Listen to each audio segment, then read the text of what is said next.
Did you know that 65% of people worldwide are affected with some sort of health condition that is a result of a genetic mutation? In this video, I'll be sharing my insights on how to navigate life with a genetic disorder. And later on, you can figure out if you are a potato, an egg, or a coffee bean. More on this later.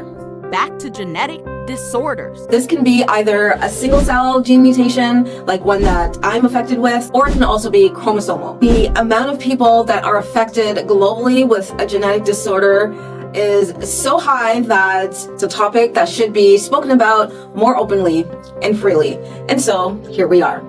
Living with a genetic disorder can present itself with its unique set of challenges, whether it being social, economic, personal, or professional. I know we all deal with some sort of obstacle or restriction or limitation throughout our lives, but I feel that living with a certain health condition or genetic disorder can intensify these areas. Take me, for example. I was born with a genetic disorder, a single cell genetic mutation that replaces the amino acid valine for the amino acid glutamic acid.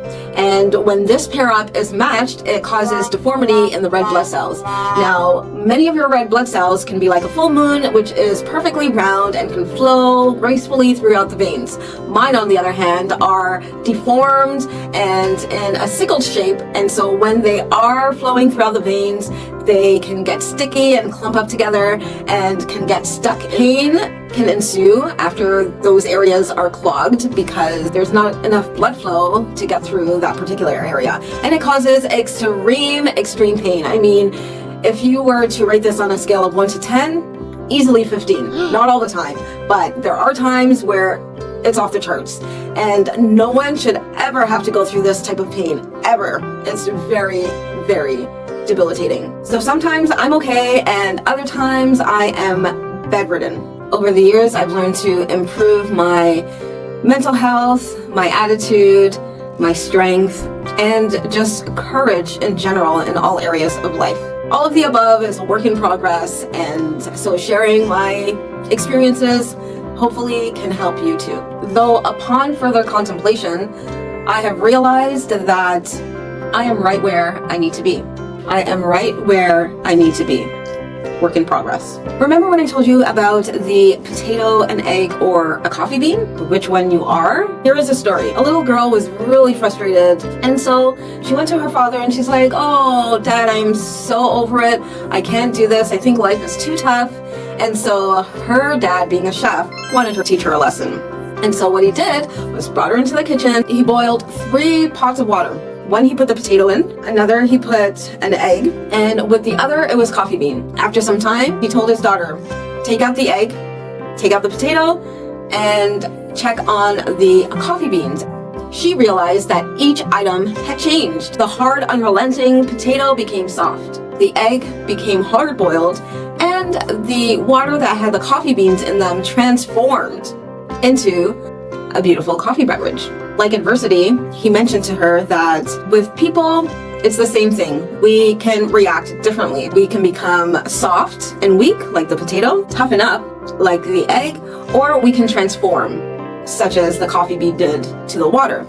So he asked her, which one are you when faced with adversity? And I'm asking you as well. Which one do you believe you are? Do you become weak, you toughen up, or do you transform? Let me know in the comments. All in all, how we react to challenges really define us. Living with a genetic condition can manifest itself in many different ways, depending on the condition.